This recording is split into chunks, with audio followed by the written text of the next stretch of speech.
Ang ikaduha na itong paghisgutan karon kabahin sa chicken layer. Naay unom kasangkap sa chicken layer. Number 1, chicken chick booster. Number 2, chicken chick starter. Number 3, chicken grower. Number 4, chicken prelay. Number 5, chicken layer 1. Number 6, chicken layer 2. 0 to 2 weeks, chicken booster. 3 to 8 weeks,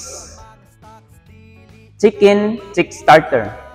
17 to 8 weeks, chicken grower. Chicken prelay. 17 to 19 weeks. 17 to 45 days, chicken layer 1. 46 up ang chicken layer 2. Ayaw kalimot sa Sarimanok Feeds, sustansyang maalaga para sa pagpapalaking malaya.